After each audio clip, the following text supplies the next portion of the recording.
Welcome back. Now we're going to take the next step, which is to choose one of the goals from the very first exercise to work on. Now, you don't have to commit to any of these things. You don't have to make this a life commitment.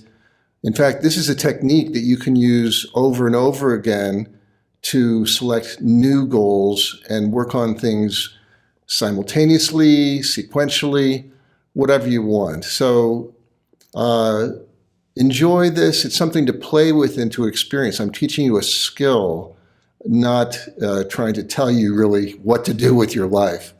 So if you go back to your original list that you made of possible goals, and if you remember, you rated them from 1 to 5 stars about what are the most resonant.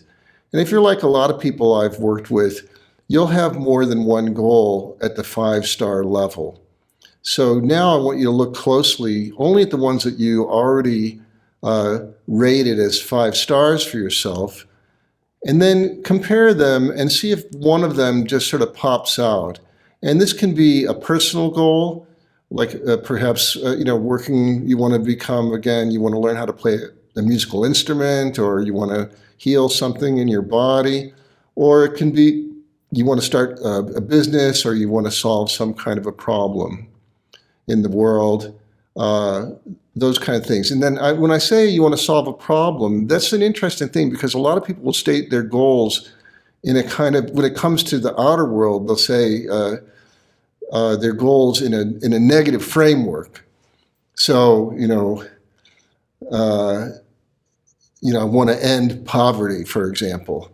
But the problem with that is that the word poverty has its own negative energy in it, and it won't really pull you forward. So if you have any goals like that resonate with you, but they're written in kind of a negative framework, what would be the alternative? Maybe you're saying, my community is thriving economically. Now we have turned around, right? What would be the thing worth having, as opposed to the thing we want to stop, the thing we want to avoid, the thing we don't like? So pick one of those things, and then what I want you to do now is write that goal down on a clean sheet of paper and look at it word by word. What are there words that could make the picture more clear and more simple? Now, the purpose of this exercise is to make it clear for yourself, but also imagine that you're speaking to somebody else, and in a moment you're going to see why. Is it easy to understand? Does it resonate? Does it inspire you? And often just a small change of, changing one word for another, or perhaps moving the words around, suddenly you'll see, I'm inspired more. And if you're inspired more, then other people will be inspired more. So look at your goal statement, the one you selected to work on, and write it a few times and see if you can make it more resonant for yourself, more exciting and more inspiring for yourself. Okay, now once you've done that, here's the really big step.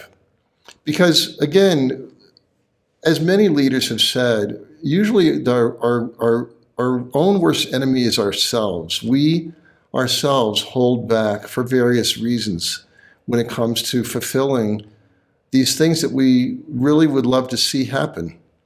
So I'm going to ask you to take what you wrote and now go find a mirror. And this is going to be, for a lot of people, this may be a little challenging, but I'm going to tell you this is a very beautiful exercise.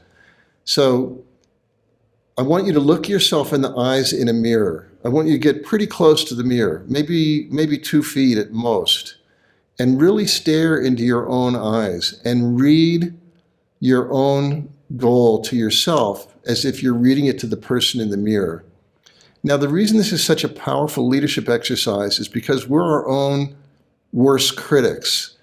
And when you read it to yourself that way, you may find, I can't say you will, but you might find words that kind of stick and say, I don't know, like I don't really believe that, I have trouble saying that. And you might find things that are kind of catchy, kind of hooky, and that keep you from feeling full confidence, just you and yourself. Again, I'm not telling you to go put this on, social media or make some declaration. That's not the way that I teach at all.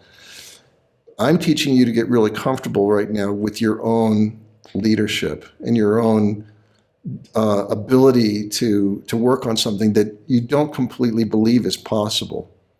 So do that a few times until you feel comfortable. And then if you're doing it the way it always seems to work with people I work with personally, you'll find suddenly there's a click. Suddenly it really works well. And if you get, sometimes it can be very emotional. Sometimes this kind of thing will draw up emotions, or you might feel, some of those self-defeating phrases come up, like, I'm never going to make it, or something like that. And if that happens, any kind of thoughts or feelings, just say, I love you. Just say, thought, like maybe sometimes sadness or fear comes up, and just say, fear, I love you, or sadness, I love you. And if there's some kind of thought pattern, it's you. It's so you want to love you, and just say, thought pattern, whatever that is, I love you. And keep looking at yourself in your eyes, in the mirror, reading your goal until you feel a kind of a deep sense of comfort. And what you'll find is now you've got something that you can always go back to, and to restore that beautiful state of leadership, what I call the leader state, that creative state. You'll find that if you just go back to a mirror and read your goal statement, or even if without a mirror, you'll find that it brings you back into a very pleasant and creative and powerful feeling. So give this a shot, and let me know how it goes.